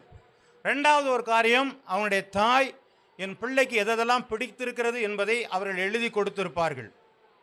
அது அல்லாத யார் திருமணம் செய்கிறானோ மணவாளன், அவர் நான் திருமணம் செய்து கொள்ளும் பொழுது நான் உனக்கு என்னென்ன செய்வேன் என்பதை அவர் எழுதி கொடுத்திருப்பார். அந்த புத்தகத்திற்கு பேர் ஹெத்துபா. இந்த புத்தகத்தை உங்கள் கையில் கொடுத்துருவாங்க. இந்த பிள்ளை என்ன பண்ணும்? 1 வருஷம் வரலும் இந்த புத்தகத்தை என்ன பண்ணியிருக்குங்க? படிச்சுக்கிட்டே இருக்கணும். இதை படிச்சுக்கிட்டு இருந்தால் 1 வருஷம் கழிச்சு கல்யாணம் போடும்பொழுது எப்படி இருக்குங்க? இப்போ புத்தகம்லாம் கொடுக்க வேண்டியதில்லை, நம்பர் எக்ஸ்சேஞ்ச் பண்ணல. அப்படி தான் இப்போ நடந்துக்கிட்டு இருக்கு. நிச்சயதார்த்தம் முடிஞ்சோன்னா உடனே என்ன பண்ணுவாங்க? நம்பர் எக்ஸ்சேஞ்சு முடிஞ்சு போச்சு கதை. அத்துப்படி எல்லாம் நான் பேசணுமா எல்லாத்தையும் பேசியாச்சு. சரி, எப்படியோ ஒன்று புரிஞ்சு கொள்கிறாங்களா இல்லையா, அதுதான் தேவை நமக்கு. அப்போ இந்த புரிந்து கொள்வதற்கு எப்படி அவர்கள் கெத்துபாவை பயன்படுத்தினார்களோ அதே போல் நம்முடைய மனவாளன், அது நமக்கு ஒரு ஒரு நினைவாகத்தான் அதை சொல்கிறாங்க. நம்முடைய ஆண்டவர் வரப்போகிறார், அதுக்காக நமக்கு கொடுக்கப்பட்ட ஹெத்துபா. இதில் ஜீனியாலஜி இருக்கிறது, இயேசு கிறிஸ்து தாவீதினுடைய குமாரன் என்கிற வரலாற்று காரியங்கள் இருக்கிறது. அங்கே நமக்கு கொடுக்கப்பட்டிருக்கிற காரியங்கள், ஆண்டவருக்கு எதெல்லாம் பிடிக்கும் என்பதை அங்கே கொடுக்கப்பட்டிருக்கிறது. அது மாத்திரமல்ல, மணவாளன் உனக்கு என்ன கிஃப்ட் கொடுக்க போறேன்னு சொல்லி ஆண்டவர் கொடுக்கிற வரங்களும் வல்லமைகளும் ஆற்றலும் நமக்கு இதில் கொடுக்கப்பட்டிருக்கிறது. இந்த புத்தகத்தை நம்ம படிக்காம ஆண்டவருடைய மனவாட்டியாக ஒரு நாளும் ஜீவிக்க முடியாது. ஆமென். அந்த உடன்படிக்கை இல்லாமல் ஆண்டவரோடு உறவு கொள்ள முடியாது. அந்த உறவு இல்லாமல் தேவனை புரிந்து கொள்ள முடியாது. ஆமென். ஓகே, அப்போ இந்த உடன்படிக்கையின் மூலமாக ஒரு உறவு நமக்குள்ள இருக்குது. இந்த உறவு நமக்கு ஸ்திரப்பட வேண்டுமானால் என்ன நடக்கணுங்க? உறவு ஸ்திரப்பட வேண்டுமானால் என்ன செய்யணும்? சும்மா சொல்லுங்களேங்க. பேசிக்கிட்டு இருக்கணும், தொடர்ந்து பேசிக்கிட்டே இருக்கணும். அப்போ பேசிக்கிட்டு இருந்தால் தான் நமக்கு என்ன தெரியுதுங்க? புரிதல் இருக்கணும். அவங்க அப்போ தான் பேசினா தானே அவங்க என்ன பண்ணுறாங்கன்னே தெரியும், என்ன நினைக்கிறாங்கன்னு பேசினா தானே தெரியும். அப்போது நம்ம உடன்படிக்கை பண்ணினா தேவனோடு கூட தொடர்பு, ஒரு உறவோடு கூட தொடர்பு என்னென்னா பேசிக்கிட்டு இருக்கணும். அந்த பேசுவதற்கு பெயர் என்னங்க? ஜெபம். அப்போது நான் ஆண்டவரை நான் புரிஞ்சுக்கிட்டேன் அப்படின்னு சொன்னால் நான் அவரோட பேசும்பொழுது தான் இன்னும் அவர் எப்படிப்பட்டவர் என்பதை புரிந்து கொள்ள முடியும். சங்கீதம் 139:47, என் நாவில் சொல் பிரபாதருக்கு முன்பதாக இதோ கர்த்தாவே அதையெல்லாம் நீர் என்ன செஞ்சிருக்கிறீர்? அறிந்திருக்கிறீர். ஆமேன். இப்போ இந்த ஜெபம் அப்படிங்கிற ஒரு காரியத்தை நம்ம எப்படி பயன்படுத்துகிறோம்னு சொன்னோம்னா, ஆண்டவருக்கு ஒன்றும் தெரியாது, நான் சொல்லி தான் எல்லாமே எனக்கு என்ன செய்யுங்க ஆண்டவருக்கு நான் சொல்ல அப்புறம் தான் தெரியுது போகுது. நம்மளோட ஜெபத்தில் என்னென்ன பண்ணுறோம் பார்த்தீங்கன்னா, ஒரு பெரிய அக்கப்போரே பண்ணிகிட்டு இருக்கிறோம். ஆண்டவர்கிட்ட போய் வசனமெல்லாம் அவருக்கு என்ன பண்ணுவாங்க அவருக்கு தெரியாது. நம்ம அந்த பைபிள்லேயே வசனம் ஓட்டிகிட்டு தெரிகிறோம். இதுவே பைபிள் தான், இதுலேயே என்ன பண்ணுவாங்க ஸ்டிக்கரை. ஆமாம், இதுலேயே என்னமோ வசனமே இல்லாத மாதிரி அந்த பைபிள் வசனத்தை கொண்டே ஓட்டிகிட்டு இருக்கிறோம். அதே மாதிரி தேவனுக்கே தெரியாத மாதிரி அவருக்கு என்ன பண்ணுவான், ஆண்டவரே மத்தேயு மார்க்கு இதெல்லாம் எழுதியிருக்கிறேன்னு சொல்கிறது நல்லது, தப்புன்னு சொல்லலை, கண்டலுக்காக சொல்லலை, சொல்லியிருக்கிற நல்லது. ஆனால் இதையே ஒரு வழக்கமாக வச்சுக்கிட்டு ஆண்டவருக்கு ஒன்றும் புரியாத மாதிரி நம்ம என்ன பண்ணிகிட்டு இருக்கோங்க, வசனத்தை சொல்லிக்கிட்டு இருக்கிறோம். இல்லைன்னா என்ன பண்ணிருக்கோம், அவர்கிட்ட கதை பேசிக்கிட்டு இருக்கிறோம். ஆண்டவரே நீர் அப்படி செய்தீரே, இப்படி செய்தீரே, அதை பண்ணினீரே. இப்போ அவரெல்லாம் ஒன்றும் விளங்காதவரெலாம் இல்லை. அதனால தான் சொல்லுது இந்த வசனம் என்ன சொல்லுதுங்க, என் நாவில் சொல் பிரபாதருக்கு முன்பதாகவே இதோ கர்த்தாவே அதையெல்லாம் அறிந்திருக்கிறேன். எப்படி ஒரு உடன்படிக்கை என்பது அவரோடு கூட பண்ணின உடன்படிக்கையின் மூலமாக வேதத்தோடு கூட நான் தொடர்பு கொள்ளும் பொழுது என்னுடைய உறவு பலப்படுகிறது என்பதை அறிந்து கொண்டனோ, அதே போல ஜெபத்தை குறித்ததான ஒரு காரியத்தை நாம் அறிந்திருக்க வேண்டும். நாம் ஜெபம் என்று சொல்லுவது என்னுடைய காரியத்தை ஆண்டவருக்கு வெளிப்படுத்துகிறது மாத்திரம், என்னுடைய தேவையெல்லாம் சொல்கிறதில்ல. நம்ம எப்போ பண்ணாலும் 1 மணி நேரம் ஜெபம் பண்ணாலும் 1 மணி நேரம் எதை சொல்லியிருப்பாங்க, இதை தாரும் ஆண்டவரே, அதை தாரும். அதனால தான் முதல்ல ஒரு வசனம் சொல்லியாச்சு நமக்கு, ஐயா இதெல்லாம் எனக்கு என்ன தேவைங்கிறது, உனக்கு என்ன தேவைங்கிறது எனக்கு என்ன தெரியும். உன் நாவில் சொல் பிரபாதருக்கு முன்னாடி என்ன கேட்க போகிறதுங்க எனக்கு என்ன செய்யும் தெரியும். அப்புறம் போய் நம்ம போய் அவர்கிட்ட வியாக்கியானம் பண்ண முடியுமா? நீ என்ன கேட்க போறீங்கன்னு அவருக்கு தெரியும். அப்போ கேட்க போகிறதே அவர் என்ன பண்ணிட்டாரு, தெரிஞ்சிருக்கிறவர்கிட்ட போய் நம்ம என்ன பண்ணுறாங்க, இப்போ பேசிகிட்டு இருக்கிறோம். ஆமே, நான் சொல்கிறது புரியுதா? நீங்கள் என்ன கேட்க போகிறீங்க, என்ன பண்ண போகிறீங்கிறது ஆண்டவருக்கு தெரியும். அதை தான் ஆண்டவர்கிட்ட போய் நம்ம பேசிகிட்டு இருக்கிறோம். ஆண்டவர்கிட்ட பெரிய விளக்கமெல்லாம் சொல்லிகிட்டு இருக்கிறோம், வசனத்தெல்லாம் ஞாபகப்படுத்திகிட்டு இருக்கிறோம். அது அல்லாதபடிக்கு கதை சொல்லிகிட்டு இருக்கிறோம். இது எப்படி நடக்கும் ஆண்டவரே, இது அப்படி நடக்கும் ஆண்டவரே, இதை செய்யுங்க ஆண்டவரேன்னு சொல்லி ஆண்டவருக்கு என்ன பண்ணுறாங்க, நம்ம கவுன்சிலிங் கொடுத்துக்கிட்டு இருக்கிறோங்க. அவருடைய ஆலோசனை கர்த்தர் அவர். ஆனால் இன்னைக்கு நமக்கு என்ன பண்ணுறாங்க, நம்ம என்ன நினைக்கிறோமோ அதை யார் செய்யணுங்க, அப்படித்தானே? நான் என்ன நினைக்கிறேனோ அதை அவர் செய்யணும். அவர் என் மணவாளன், அவர் என்ன சொல்கிறாரோ அதை தான் நான் செய்யணும். அவர் மணவாளன், அவர் என்ன செய்கிறாரா சொல்கிறாரோ அதை தான் நான் செய்யணும். அப்போ நான் என்ன கேட்கணுங்கிறது அவர் தான் முடிவு பண்ணுமே தவிர நான் உக்காந்து கேட்டுட்டு இருந்தேன்னு சொன்னால் அது ஒன்றும் நடக்காது. ஆமே, இப்போ புரியுதுங்களா? ஆமே. இன்னொரு வசனத்தை கூட எடுத்து வாசிக்கலாம். மத்தேயு எழுதின புஸ்தகம் 6வது அதிகாரம் 7 8 வசனங்கள். அன்றையும் நீங்கள் ஜெபம் பண்ணும் பொழுது அஞ்ஞானிகளைப் போல வீண் வார்த்தைகளை அலப்பாதேயுங்கள். அவர்கள் அதிக வசனப்பினால் தங்கள் ஜெபம் கேட்கப்படும் என்று நினைக்கிறார்கள். அவர்களைப் போல நீங்கள் செய்யாதிருங்கள். உங்கள் பிதாவை நோக்கி நீங்கள் வேண்டிக் கொள்வதற்கு முன்னமே உங்களுக்கு இன்னது தேவை என்று நீங்கள் கேட்குறதுக்கு முன்னாடியே அவருக்கு தெரியும், என்னன்னு தெரிஞ்சிருக்கு. அதனால் என்ன பண்ணாதீங்க, வீண் வார்த்தைகளை அளப்பாதீங்க. சோத்திரம் ஆண்டவர், அல்ல ஆண்டவர், அப்படி ஆண்டவர், எப்படி, இந்த வீணா வார்த்தையெல்லாம் அங்கே பேசாதீங்க. புரியுதுங்களா? இப்போது ஒரு முதலமைச்சர் இருக்கிறாரு அப்படின்னு சொன்னால், இந்த முதலமைச்சரை ஒருத்தர் மனுஷன் போய் பார்க்க போகிறான்னா அவங்களுக்கு சில புரோட்டோக்கால் உண்டு. புரியுதுங்களா? இப்போ காட்டிலும் ஜெயலலிதா இருந்த பொழுது அவங்க ரூமில் இருந்தாங்கன்னா எவ்வளோ தூரம் நிற்கணுங்கிறது ஒரு கணக்கு இருக்குது.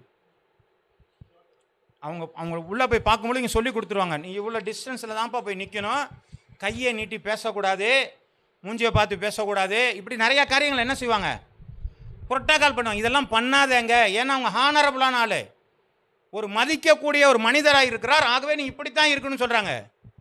இப்போ நமக்கு முன்னாடி இந்த உலகத்தையே உண்டாக்கினவர் நமக்கு முன்னாடி இருக்கிறாரு. அவருக்கு முன்னாடி உட்காந்து ஜெபம் பண்ணுறோம், அங்கே போய் வீண் வார்த்தையில் போட்டு அளப்பாதீங்கிறாரு. தேவையில்லாதான் போய் அங்கே போய் நின்று சொல்லிட்டு இருக்காதிங்க. உங்களுக்கு என்ன வேணுமோ அதை மட்டும் கரெக்டாக பாருங்கள். எதை எதிர்பார்க்கிறாருங்கிறத பார்த்து அதை மட்டும் பேசுங்க. உங்களுக்கு என்ன பிரச்சனை அதை மட்டும் பேசுங்க. நீங்கள் அதை விட்டுட்டு நீங்கள் என்ன பண்ணுறீங்க, போய் அவருடைய நேரத்தை கெடுத்துக்கிட்டு இருக்கீங்க. அதுதான் புரோட்டோக்கால். நீ வீணா போட்டு அளப்பாத, உனக்கு என்ன தேவைங்கிறது அவருக்கு தெரிஞ்சிருச்சு, அதை அவர் செய்வார். ஆனால் நீ என்ன கேட்குறியோ, நீங்கள் ஒன்றுக்கும் கவலைப்படாமல் எல்லாவற்றையும் விண்ணப்பங்களை ஸ்தோத்திரத்தோடைய ஜபத்தினாலும் வேண்டுதலினாலும் தேவனுக்கு தெரியப்படுத்துங்கள். அப்போ என்ன சொல்லியிருக்கு, விண்ணப்பம் வேற ஜபம் வேறன்னு போட்டிருக்கு. இப்போ நான் சொல்கிறது ஜபத்தை மட்டும் தான் பேசுகிறேன், விண்ணப்பத்தை பற்றி பேசலை. ஆனால் நமக்கு ஜபமே விண்ணப்பம் தான். எல்லாத்தையும் சொல்லி முடிச்சுட்டு ஆண்டவர் ஆண்டவர் அதை தாரும், ஆண்டவர் இதை தாரும், ஆண்டவர் அதை தாரும், ஆண்டவரோட ஆண்டவர் சில எப்போ நான் கொடுக்க மாட்டேப்பான்னு சொல்கிறது கூட நமக்கு நேரம் கிடைக்காது. என்ன பண்ணுவேன், இயேசுவின் நாமத்தில் ஜெபிக்கிறேன் நல்ல பிதாவே, அதுக்கப்புறம் போயிடுவோம்.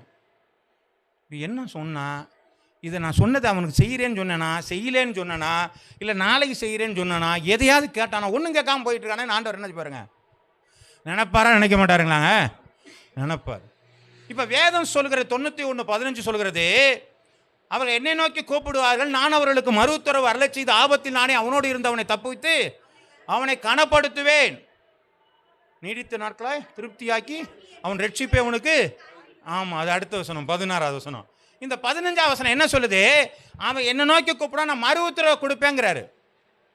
அப்போ நான் பேசுகிறேன்னு சொன்னால் என் ஆண்டவருடைய வார்த்தையை நான் ரிசீவ் பண்ணுகிறேன்னா, இதுதான் ஜெபம். நீங்கள் எல்லாம் உழப்பாதீங்க போட்டு, ஆண்டவரே பேசும் அடியேன்னு கேட்கிறேன். சாமுவேலுக்கு சொன்னார் இல்லையாங்க, சாமுவேலே அப்படின்னு கூப்பிடும்போது என்ன சொன்னார், எப்பா நான் கூப்பிடலப்பா, 3 வாட்டி கூப்பிட்டாச்சு. அதுக்கப்புறம் அவர் என்ன சொன்னார், ஏலி தீர்க்கதரிசி என்ன சொன்னார், ஏய் உன்னை ஆண்டவர் கூப்பிட்றாரு, சொல்லும் அடியேன்னு கேட்குறேன்னு சொல்லுப்பானார். அது மாதிரி சொன்னால் உடனே ஆண்டவர் என்ன பண்ணுறாரு, என்ன காரியமோ அதை அவனுக்கு வெளிப்படுத்தி காண்பித்தார். ஹல்லேலூயா. அப்போ ஆண்டவருடைய சமூகத்தில் உட்காந்து, ஆண்டவரை நீங்கள் பேசும் அடியேன் கேட்கிறேன்னு சொல்லி உட்காந்து ஆண்டவரை நோக்கி நீங்கள் பார்க்கும் பொழுது உங்கள் ஆண்டவர் உங்களோடு கூட பேச வல்லவராக இருக்கிறார். ஆமேன். இந்த நிலையில் நம்ம வந்துட்டோன்னு சொன்னால் நம்முடைய வாழ்க்கையில் நிறையா பிரச்சனைகள் மாறிடுங்க. ஆமேன். கர்த்தரை நாம் மகிமைப்படுவதாக. அதனால் ஆண்டவருடைய சமூகத்தில் போய் நின்றுக்கிட்டு உட்காந்துக்கிட்டு வீணாலாம் பேசிக்கிட்டு இருக்காதீங்க, அதெல்லாம் தேவையே இல்லை. என்ன காரியங்கிற முதல்ல உட்காந்து கண்ணை மூடி ஆண்டுகிட்ட கேளுங்க. கொஞ்சம் நேரம், ஒரு 1/4 மணி நேரம் உட்காந்து கேளுங்களேங்க. டெய்லி காலம்புற கொஞ்சம் நேரம் உட்காந்து பேசினாதான் ஆண்டவரை பற்றின அறிவு நமக்கு வரும், அவரோடு கூட தொடர்பு இருக்கும். அந்த தொடர்பு இல்லாத பொறுத்து என்ன பண்ணியிருக்குங்க, தொடர்பு எல்லைக்கு ஆமாம் வெளியிலே இருக்கிறார் அப்படின்னா நமக்கு ஒன்றும் வராதுன்னு அர்த்தம் இல்லைங்களா? அதனால நமக்கு தொடர்பு எல்லைக்குள்ளே இருக்கணும்னு சொன்னோம்னா நம்ம டெய்லி என்ன பண்ணியிருக்கணுங்க, சொல்ல மாட்டேங்கிறோமே, டெய்லி என்ன பண்ணணுங்க, தொடர்பு கொள்ளணும், ஜெபம் பண்ணணும், வேதத்தை வாசிக்கணும். அப்போ தான் ஒரு தொடர்பு இருந்துகிட்டு இருக்கும். அந்த தொடர்பு இருந்தால் தான் நான் விசுவாசிக்கிறவர் இன்னார் என்று அறிந்திருக்கிறேன். பைபிள் ஒரு வசனம் போடும், செங்கடலை பார்த்து இவன் பயந்து ஓடி போய் என்ன பண்ணிட்டான், ஆண்டவர்கிட்ட செங்கடல் இருக்குது ஆண்டவரே, இந்த பக்கம் ஜனங்கள் அழிஞ்சு போகிறான். அவன் சொல்கிறான், ஏன்டா எனக்கு சாவறதுக்கு கல்ற இல்லையா, என்ன கொண்டு இங்கே போட்டு கொல்றியேன்னு சொல்லியிருக்கிறான். அதை போய் நேராக ஆண்டை எடுத்துறாரு. ஆண்டர் கேட்டா, இல்லை உன் கையில் இருக்க கோலை எடுத்து சமுத்திரத்தை பிளந்து விடு, பிளந்து விடு. ஆமென். பார்த்தீங்களா, வசனம் கொஞ்சம் கூட விட்டுறாதீங்க, ரொம்ப ஜாக்கிரதை. எழுத்தாகிலும் எழுத்தினுடைய உறுப்பாகிலும் மாறுவதில்லை, நிறைவேறும். அதனால் உறுப்பு கூட மாறிடக்கூடாது. அப்போ என்ன பண்ண, உன் கோலை எடுத்து சமுத்திரத்தை பிளந்து விடு. இதை பார்த்தா தான் நமக்கு தெரியும், மோசையே பிளந்துட்டானா, ஒரு சமுத்திரத்தையே பிளந்துட்டானா. அப்போ புதிய ஏற்பாட்டில் நமக்கு சொன்ன காரியம் நல்லதான் இருக்கும். அப்போ விசுவாசியில் நடக்கும் அடையாளங்களாவலன்னு சொன்னது நமக்கு என்ன பண்ணுங்க, நிறைவேறுங்கிற உணர்வு நமக்குள்ளே வரும். இது ரெண்டுமே தெரியலனா தொடர்பு இல்லை. தொடர்பு இல்லைக்கு வேலியில் இருக்கான், ஒன்றும் விளங்காதுன்னு அர்த்தம். சரி, சோத்திரம் உண்டாவதாக. சரி, மத்தேயு எழுதின புஸ்தகம் 6வது அதிகாரம் 6வது வசனத்தை எடுத்து வாசிங்க. நீங்களோ ஜபம் பண்ணும் பொழுது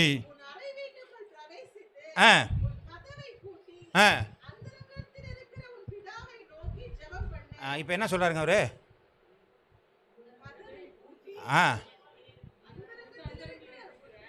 அறையை பூட்டிட்டு உள்ளே உக்காந்து நீ ஆண்டவரை தேடுன்னு சொன்னால் நீ என்ன பண்ணுவீங்க?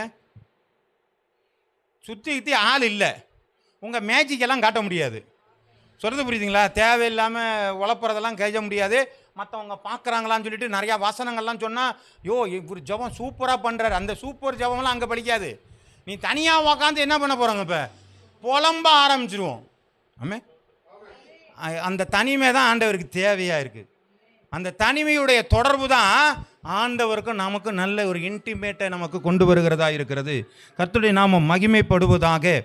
இந்த காரியம், அந்த ஊற்று விடுகிற காரியம் 1 சாமுவேல் புஸ்தகத்தில் 1வது அதிகாரம் 10லேருந்து எடுத்து வாசிச்சோம்னா, வாசிக்கணும் நானே சொல்லிடுறேன். அன்னாள் தேவ சமூகத்தில் வந்து என்ன செஞ்சாங்க, தன் இருதயத்தை ஊற்றி விட்டால் பின்பு அவள் என்ன செய்யலாங்க, துக்கமுகமாக இல்லை. அப்படின்னா என்ன பண்ணுறாங்க, தேவ சமூகத்தில் வந்து என்ன செய்கிறாங்க, தன்னுடைய இருதயத்தை. அப்போ தேவ சமூகத்தில் போகும்போது நம்ம என்ன பண்ணணுங்க, நம்மள்கிட்ட இருக்க அத்தனை பிரச்சனையும் என்ன பண்ணணும், ஊற்றி விடணும். அழுகையாக வரணும். அந்த இடத்துல என்னென்ன புலம்புனா அந்த இடத்துல புலம்பிடுங்க. நீங்கள் அந்த ஊற்றி விடுகிற அனுபவம் நம்மள்கிட்ட இல்லை. இல்லை நான் இதை வந்து நாளைக்கு நான் பார்த்துக்கிறேங்க, இது ஒரு 50 ரூபா கொடுத்தா அந்த காரியம் முடிஞ்சிடும், 500 ரூபா கொடுத்தா அந்த காரியம் முடிஞ்சிடும், 1,00,000 ரூபா கொடுத்தா அந்த காரியம் முடிஞ்சிடும். ஒன்றும் முடியாது. நீங்கள் ஆண்டவரை தேடினா 10 பைசா கொடுக்காம அது முடிஞ்சிடும். ஆமேன். அப்போ அந்த இடத்துல உங்கள் இருதயத்தை ஊற்றி விடுங்க. எல்லாரும் திட்டினாங்க, குழந்தை இல்லைங்கிற திட்டு இருந்துச்சு, நான் என்ன பண்ண போகிறேன்னு தெரியல. அவன் பார்த்துட்டு அந்த ஊழியக்காரர் பார்த்து என்ன சொல்கிறாருங்க, என்னம்மா கிளம்பியே தண்ணி அடிச்சுட்டு வந்துட்டியான்ட்டான். அந்த அளவுக்கு புலம்பல். அப்போ அந்த ரங்கத்தில் இருக்க அந்த தேவனை தேடும் பொழுது ஒரு புலம்பல் வரும்பொழுது கர்த்தர் அந்த இடத்துல என்ன செய்கிறாருங்க, பதில் கொடுக்கிறார். அப்போ நம்முடைய வாழ்க்கையில் பாருங்கள், வீணாக வார்த்தையை பேசாதீங்க. நீங்கள் கதவை தாத்திக்கிட்டு உள்ள ஆண்டவர்கிட்ட போய் தேடுங்க. ஆண்டவரே நான் என்ன செய்யட்டும், இந்த புலம்பல் தான் இருக்கணும். நெகேமியாவோட வாழ்க்கையில் பார்க்கும் பொழுது அவன் போய் எங்கள் ஒன்றும் பேசலைங்க, ஆண்டவரே நாங்கள் பாவம் செய்தோம், இந்த வார்த்தை தாங்க பேசினாங்க. அதன் மூலமாக ஒரு பெரிய விடுதலை அந்த இடத்துல என்ன செய்தாருங்க, அவர் கொண்டு வர முடிந்தது. அர்ப்பணிப்பான ஜபம். அந்த இடத்துல என்ன பண்ணாங்க, தன்னை அர்ப்பணிக்கிறான். ஆண்டவரே நான் என்ன செய்யட்டும், அலங்கம் இடிஞ்சு போச்சு, அங்கே இருக்கிற மதில்கள் இடிஞ்சு போச்சு, நான் போய் செய்யணும் ஆண்டவரே, இதுக்காக தன்னை அர்ப்பணிக்கிற ஜபம். அந்த ஜபம் பண்ணுனா சங்கீதம் 106:23 ஒரு வசனம் சொல்லப்படுகிறது, வாசிங்க.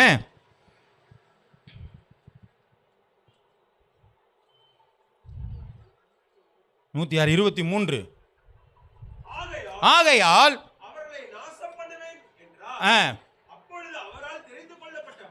மோசே அவர்களை அழிக்காதபடிக்கு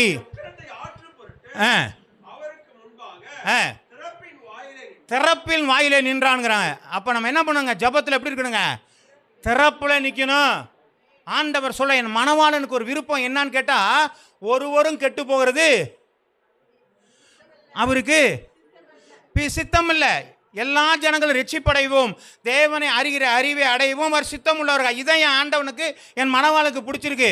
அப்பா இருங்கலூரில் அலைஞ்சிக்கிட்டு இருக்கிறாங்கப்பா, இருங்கலூரில் விக்கிரகத்துக்கு நேராக ஓடிட்டு இருக்காங்கப்பா, இருங்கலூரில் மதுபானத்துக்கு நேராக ஓடிட்டு இருக்கிறாங்கப்பா, இருங்கலூரில் சண்டை போட்டுட்டு இருக்கிறாங்கப்பா, இருங்கலூரில் தற்கொலை நடக்குதுப்பா. ஆண்டவரே திறப்பில் நின்று, ஆண்டவரே இந்த ஜனங்களை அழியும், ஆண்டவரே ரட்சியும், இல்லைன்னா என் பேரை ஜீவ புஸ்தகத்திலிருந்து கிறுக்கி போடும். நான் வல்ல உன் ஆட்டத்துக்குன்னு சொல்ல முடியுமாங்க? இதை தான் செய்ய சொல்கிறார். திறப்பில் நிற்கணும். ஜெபம்னா அதில் தான் நிற்கணும். சும்மா வாய்க்கணும், எனக்கு அதை கொடுங்க, இதை கொடுங்க, அப்படி கொடுங்க, இப்படி கொடுங்கன்னு சொல்லி வீணாக வாய்க்கலாம். இதெல்லாம் ஆண்டவருக்கு தெரியும். உங்களுக்கு என்ன கொடுக்குன்னு தெரியும், எப்போ கொடுக்குறோன்னு தெரியும். இதை நீங்கள் சொல்லணும்னு சொல்ல வேண்டியதில்லை, கேட்டுட்டு பேசாமல் போயிருங்க. ஆனால் ஆண்டவர் சொல்கிறார், எனக்கு பிரியமான ஒன்றை நான் இழந்து கொண்டிருக்கிறேன். அந்த ஜனங்கள் போய் கொண்டிருக்கிறார், பாலாய் போய் கொண்டிருக்கிறார்களே, அந்த திறப்பிலே நிற்க வேண்டும் என்கிற ஜெபத்தை ஆண்டவர் விரும்புகிறார். அல்லேலூயா. இந்த ஜெபம் நம்ம பண்ணுறோமாங்க? ஃபார்மாலிட்டிக்கு பண்ணுறோம். ஆண்டவரே அது அந்த ஒரு ஜெப குறிப்புன்னு ஒன்று வந்துருச்சுன்னு நம்ம என்ன பண்ணிடுறாங்க, அந்த ஆளை நம்மள்கிட்ட இருக்குதா? அவங்க ரெச்சிப்பு இல்லாமல் அழிஞ்சு போயிட்டாங்கன்னாலே அந்த குடும்பம் வீணாக போயிருமே. தண்ணி அடிச்சுட்டு இன்றைக்கி ஊரில் இப்படி கிடக்குறாங்களே, அவங்க குடும்பம் பாலாகுதே, அந்த பிள்ளைங்க படிக்க முடியாமல் போயிடுதே, அந்த பிள்ளைங்க வளர்ச்சி அடையுதே. அப்படி ஒரு ஆள் நம்ம வீட்டில் இருந்தால் நமக்கு என்ன கதி ஆகுங்கிற அந்த வேதனையோடு கூட இருக்க ஜெபம் இருக்குது பார்த்தீங்களா? இதுதான் திறப்பின் ஜெபம். அவனுக்கு என்ன நடக்குதோ அது நம்ம வாழ்க்கையில் நடந்தால் எப்படி ஒரு வேதனையோடு வலியோடு ஜெபிப்போமோ அப்படி ஒரு ஜெபம் தான் திறப்பின் ஜெபம். சத்தமே வரல. இதுக்கு எடுங்க முயற்சி. இதை எடுக்கலைன்னு சொன்னால் நீங்கள் ஆண்டவரோடு தொடர்பு கொள்ள முடியாது. மாக்கெல்லாம் போன்றுவார். நான் இதெல்லாம் நீ என்னை சொல்லி சொல்லி வீணாக வார்த்தை ஏன் நேரத்தையும் கெடுத்துறாதுன்னு அனுப்பிச்சி விட்ருவார். எந்த பதிலும் கிடைக்காது நமக்கு. அதனால தான் வேதத்தை வாசிங்க. ஆண்டவர் எதை எதிர்பார்க்கிறார்? எல்லா ஜனங்களும் அதனால தான் போய் புறப்பட்டு போய் சகல ஜாதிகளும் சீசராக்குங்கள். அப்போ இதெல்லாம் ஆண்டவருடைய விருப்பம். மணவாளன் சொல்லியிருக்கிறார், விருப்பமா உனக்கு இதெல்லாம் செஞ்சீங்கன்னா உனக்கு ஒரு பரிசு கொடுப்பேன்னு சொல்லியிருக்கிறாரு. இதில் தானே சொல்லியிருக்கிறாரு. அதை வாங்கணும்னா நான் என்ன பண்ணுங்க, இதெல்லாம் ஜெபம் பண்ணி தான் ஆகணும். சரி, கர்த்தருடைய நாமம் மகிமைப்படுவதாக. அப்போ முதல்ல உடன்படிக்கை, அந்த உடன்படிக்கை ஆண்டவரோடு கூட உறவு கொள்கிறது. ரெண்டாவது காரியம் ஜெபம், ஆண்டவரை தொடர்ந்து தொடர்பு கொள்ள உபயோகப்படுகிறது. மூன்றாவது ஒரு காரியம் அவரோடு கூட நடக்கிற காரியங்கள். அவர் எப்படி நடக்கிறாரோ, அவர் எப்படி செய்ய நினைக்கிறாரோ அதே காரியங்கள் நாமும் நடக்கிற காரியங்கள். நீங்கள் இந்த உலகத்திற்கு சாட்சியாளர்கள், இந்த புண்ணியத்தை அறிவிக்கும்படிக்கு என் சொந்த ஜனங்களாக இருக்கிறீர்கள். ஆசாரிய ராஜரீக ஆசாரிய கூட்டமாக இருக்கிறீர்கள். அப்போ அவருடைய சாயலாய் தரிப்பிக்கப்பட்ட ஜனம் நாம் அவர் மாதிரி நடக்கிறோமா என்று சொன்னால், நாம் நடக்க வேண்டுமானால் நமக்கு தேவை பரிசுத்த ஆவியானவர். ஹல்லேலூயா, ஹல்லேலூயா. யோவான் எழுதின புஸ்தகம் 16வது அதிகாரம் 13வது வசனம், நமக்கு தேவையான ஒன்று பரிசுத்த ஆவியானவர். காரணம், அவர் சகல சத்தியத்திற்குள்ளும் அவர் என்னை நடத்துகிறவராக இருக்கிறார் என்று சொல்லி வேதம் சொல்கிறதை நாம் பார்க்கிறோம். அப்போ பரிசுத்த ஆவியானவர் என்ன செய்கிறதற்காக வந்தார் என்று சொன்னால், ஏதோ பரிசுத்த ஆவி வந்துருச்சு, பரிசுத்த ஆவி வந்துருச்சு, அது யாராவது ஒரு ஊழியக்காரன் போய் ஊதுனா போதுமானது அப்படியெல்லாம் கிடையாதுங்க. பரிசுத்த ஆவி உங்களிடத்துல வந்துட்டா அந்த ஆண்டவரோடு கூட தொடர்பு கொள்கிற, ஆண்டவரோடு கூட உறவு கொள்கிற அந்த காரியத்தை உங்கள் நடப்பிக்கும்படியாக சத்திய வசனத்தில் நம்ம நடத்துவார். அல்லேலூயா. எப்படி நடக்க வேண்டும் என்று சொல்லி ஒரு தாய் தன் பிள்ளைக்கு எது பிரியமானது என்று சொல்லி கொடுப்பாங்களோ அப்படி நடக்க வேண்டிய காரியத்தை பரிசுத்த ஆவியானவர் நமக்கு நடத்தி சொல்லிட்டு இருக்கிறார். ஆவே அல்லேலூயா, அல்லேலூயா. யோவான் எழுதின புஸ்தகம், ரோமர் எழுதின புஸ்தகம் 8வது அதிகாரம் 26வது வசனம், நாம் ஆண்டவரோடு கூட தொடர்பு கொள்ளும் பொழுது, நம்மளாலே தொடர்பு கொள்ள முடியாதபடிக்கு எனக்கு ஜெபிக்க தெரியாது என்பும் பொழுது நமக்காக அவர் வேண்டுதல் பண்ணுகிறவராக இருக்கிறார். அந்தபடியே ஆவியானவரும் நமது பலவீனங்களுக்கு உதவி செய்கிறவராக நாம் ஏற்றுக்கொள்ளபடி வேண்டிக் கொள்வதற்காக இன்னதென்று அறியாமல் இருக்கிறபடினாலே பெருமூச்சுகளோடு நமக்காக வேண்டுதல் செய்கிறார். கர்த்தருடைய நாமம் மகிமைப்படுவதாக. ஐயா, ராத்திரில போய் நான் அறைக்குள்ள போய் புகுந்துட்டேன், எனக்கு எப்படி ஜெபிக்கிறதுன்னு தெரியல. ஆவியானவர் உங்களோடு கூட இருந்தார், உங்களை நடத்துகிறவராக இருக்கிறார். அப்போ அவரும் தேவைதானே? இப்போ என்ன பண்ணுறேன்னு போய் தெரியலன்னு சொன்னோமா, இப்போ என்ன சொல்கிறாங்க, ஆவியானவர் உன்னோடு கூட இருந்தால் நீ எப்படி ஜெபிக்கணும்னு சொல்லி அவர் உனக்காக ஜெபிக்கிறவராக இருக்கிறார். ஹல்லேலூயா, ஹல்லேலூயா. 1 கொரிந்தியர் 2வது அதிகாரம் 10-11 வசனங்கள் வாசிக்கும் பொழுது, நமக்கோ வெளிப்படுத்தினார் ஆவியானவர் எல்லாவற்றையும் ஆராய்ந்திருக்கிறார், அறிவான்.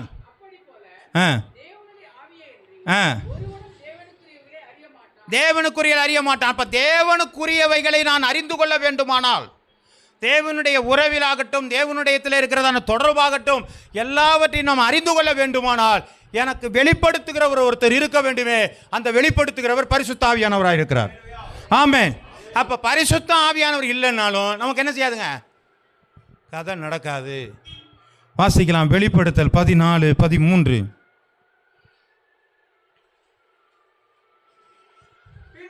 பின்பு உண்டாகி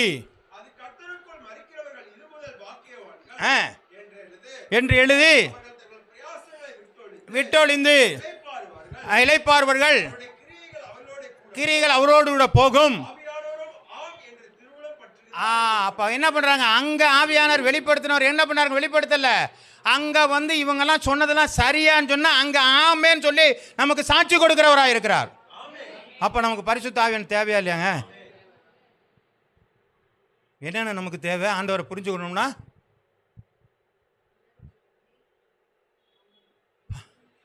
என்னென்னங்க தெரிஞ்சுக்கணும்?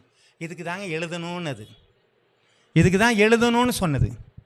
இப்போவே இந்த காதில் வாங்கி இந்த காதில் விட்டுட்டா அப்போ எப்போ போய் உங்களுக்கு வசனம் உள்ளே வந்து நீங்கள் எப்படி பேச முடியும், எப்படி செயல்படுத்த முடியும்? முதலாவதாக தேவனை புரிந்து கொள்ள எனக்கு என்ன தேவை? உடன்படிக்கை தேவை, உறவு தேவையாக இருக்கிறது. ரெண்டாவது, அவரோடு கூட தொடர்பாகிய ஜெபம் எனக்கு தேவையாக இருக்கிறது. அவரோடு நடக்குவதற்கு எனக்கு பரிசுத்த ஆவியானவர் தேவையாக இருக்கிறது. இந்த மூன்றையும் தேவன் நமக்கு கொடுக்க வல்லவராக இருக்கிறார். ஹல்லேலூயா, ஹல்லேலூயா. இந்த மூன்றும் இல்லாமல் ஒரு கிறிஸ்தவ வாழ்க்கை வாழ்கிறதுங்கிறது அட்டர் வேஸ்ட். பேசாமல் இருந்துருங்க, எங்கே வேணாலும் உலகத்தை அனுபவிச்சுட்டு போயிருங்க. ஆனால் கர்த்தருடைய சமூகத்தில் வந்தால் இந்த மூணை நல்லா புரிஞ்சுக்கிட்டு நம்ம தேவனை தெரிஞ்சு நடந்துட்டோம்னு சொன்னால் நித்தியமான ஒரு வாழ்க்கைக்கு போயிடலாங்க. அங்கே சுகமாக இருக்கலாம். இல்லைங்க, இந்த உலகத்திலே நான் எல்லாத்தையும் வாழ்ந்துடலான்னு பார்க்குறேன் அப்படின்னா இதெல்லாம் விட்டுட்டு பேசாமல் அங்கே இருக்கிறது நல்லது. ஆமே, என்ன கஷ்டம் வந்தாலும் என்ன நஷ்டம் வந்தாலும் உலகத்தில் என்ன நடந்தாலும் நான் வாழ்க்கையை வாழ்ந்துனா சாகிறேன்னு சொன்னால் அதுக்கப்புறம் நித்தியமான வேற ஒரு வாழ்க்கை இருக்குது. அது கொஞ்சம் கஷ்டம்தான். அதுக்கெல்லாம் நம்ம ஆயத்தமாக இருந்தால் அந்த பக்கம் வர வேண்டாம், இல்லைன்னா அந்த பக்கம் போகலாம். ஆமே, நம்ம எதை பெற்றுக்கொள்கிறோம்? ஆசீர்வாதத்தையும் சாபத்தையும் நமக்கு முன்பதாக வைத்திருக்கிறார். நாம் எதை தெரிந்து கொண்டிருக்கிறோம்? இதெல்லாம் முடிச்சதுக்கப்புறம் நமக்கு ஒரு கன்க்ளூஷன், ஒரு முடிவான ஒரு காரியத்துக்குள்ள நம்ம வரணும்னு சொன்னால், யோவான் எழுதின புஸ்தகம் 10வது அதிகாரம் 27 28 வசனங்கள் வரை ஒருவர் மாத்திரம் வாசியுங்கள். என் ஆடுகள் என் சத்தத்திற்கு செவி கொடுக்கிறது, நான் அவைகளை அறிந்திருக்கிறேன், அவைகள் எனக்கு பின் செல்லும். வாசிங்களா? என் ஆடுகள், இருங்க வர நானே சொல்லிடுறேன். என் ஆடுகள் என் சத்தத்திற்கு செவி கொடுக்கும். நாமெல்லாம் தேவனுடைய ஆடாக இருந்தால் யார் சொல்கிறத கேட்போங்க? ஆமாம், பிசாசு சொல்கிறத கேட்க மாட்டோம், உலகம் சொல்கிறத கேட்க மாட்டோம், பிசாசு சொல்கிற உலக வாழ்க்கையை பற்றி சொல்கிறத கேட்க மாட்டோம். ஆண்டவருடைய ஆடாய் நான் இருந்தேனே ஆனால் என் ஆடுகள் என் சத்தத்திற்கு செவி கொடுக்கிறது, நான் அவைகளை அறிந்திருக்கிறேன், அவைகள் ஆண்டவருக்கு பின்பதாக செல்கிறது. ஹல்லேலூயா. பா பா பா பான்னா என்ன பண்ணிடுங்க, அப்படியே ஆடு அந்த குரலை தெரியும், பாட்டுக்கு என்ன பண்ணிடுதுங்க, பின்னாடி போயிடும். நான் ஆண்டவர் என்னன்னா பாபா பாபான்னா கூட என்ன பண்ணுதுங்க, இது எங்கிட்டாவது ஒரு பக்கம் என்ன பண்ணுதுங்க, வேலி ஏறி மேய போயிடுது. அந்த ஆடெல்லாம் அவ்வளோதான், முடிஞ்சு போச்சுன்னு அர்த்தம். அதுக்கெல்லாம் வெட்டுக்கு காத்திருக்கிறது. ஆனால் தேவனுடைய ஆடாக இருப்போமானால் அவரோடு கூட சத்தத்திற்கு கேட்போம். அடுத்த வசனம் வசிக்கிறது, நான் அவைகளுக்கு நித்திய ஜீவனை கொடுக்கிறேன், அவைகள் ஒரு நாளும் கெட்டுப்போவதில்லை, ஒருவனும் அவைகளை என் கையில் இருந்து பறித்து கொள்வதில்லை. அப்போ ஆண்டவரை புரிஞ்சுக்கிட்டு அவர் கையில் இருந்தோம்னா நம்மளை ஒரு நாளும் பறித்து கொள்ள முடியாது. ஏன்னா அவர் சத்தத்தை கேட்கிறோம், அவரோடு கூட உடன்படிக்கை பண்ணியிருக்கிறோம், அவரோடு அன்னிதினமும் தொடர்போடு இருக்கிறோம், அவர் நடத்துகிற ஆவியானவர் பிரகாரமாய் நடக்க ஆரம்பிக்கிறோம். நித்திய ஜீவன் நமக்காக வைக்கப்பட்டிருக்கிறது. இதுதாங்க ஆண்டவரை புரிஞ்சு கொள்கிற காரியம். சும்மா சிலுவையில் அரைஞ்சார், அது பண்ணார், இது பண்ணார், நீங்கள் இதை செஞ்சீங்கன்னா அது கிடைக்குங்க, இது செஞ்சீங்கன்னா அது கிடைக்கும், இதெல்லாம் அந்த சூப்பர் மார்க்கெட்டு வேலைலாம் வேணாம், கார்ப்பரேட் கம்பெனி வேலைலாம் நமக்கு தேவையே இல்லை. இந்த மூணும் உங்கள்கிட்ட இருந்துச்சுன்னா போதுங்க, கர்த்தர் உங்களுடைய வாழ்க்கையில் பெரிய ஆசீர்வாதங்களை நமக்கு தரவல்லவராக இருக்கிறார். ஆமென், ஆமென். எத்தனை பேர் விசுவாசிக்கிறீங்க?